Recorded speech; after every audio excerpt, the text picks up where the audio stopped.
I am completing a dissertation in the history department here at BU about the Democratic Party in the late 20th century. So it's exploring what became of American liberalism during a period when the US was marked by industrial decline, by social upheaval in the aftermath of the civil rights movement, and by an increase of economic competition from especially Japan and West Germany.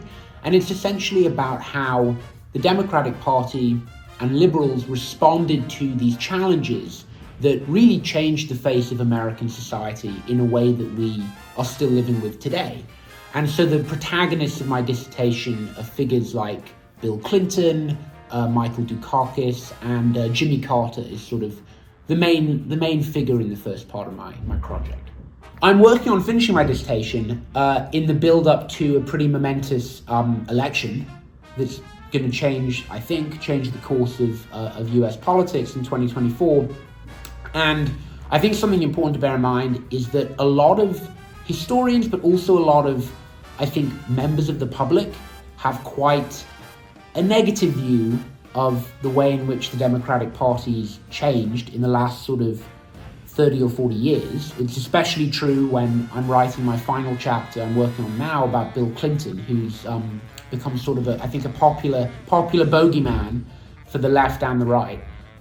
What I most want to bring to my work that is really focused on these sort of personalities involved in the processes I'm talking about is a mindfulness of the constraints they were under and the difficulty of being able to foresee how history is going to change. That is one of the reasons I wanted to apply to BUCH, is I'm sort of trying to bring a human dimension to very large structural, historical and political and economic forces.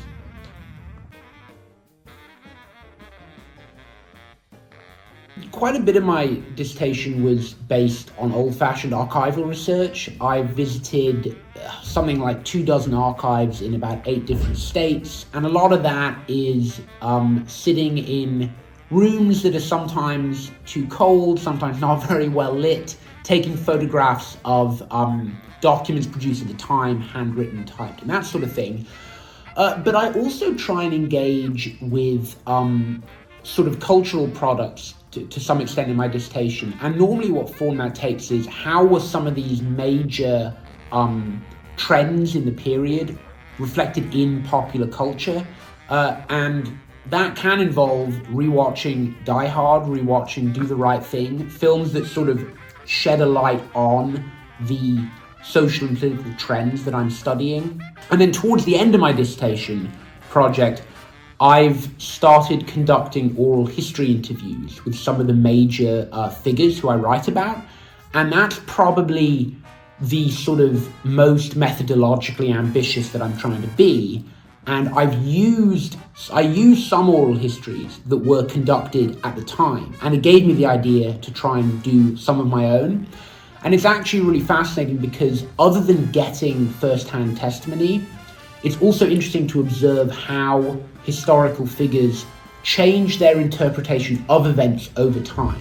And I think it's sort of a testimony to the subjectivity of memory and the way that political narratives are always being reshaped over time and changed by the context in which they're produced.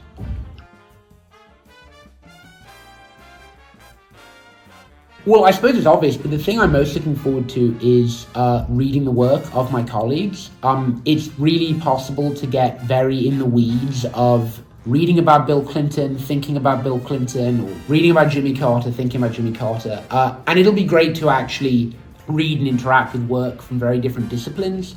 And I think also it'll be fascinating to get perspectives on my work from people in these other disciplines. And it actually helps you to understand what people in a wider public, what general engaged readers might find interesting and important in your research. And I think it'll help me try and prepare some of my work for broader audiences.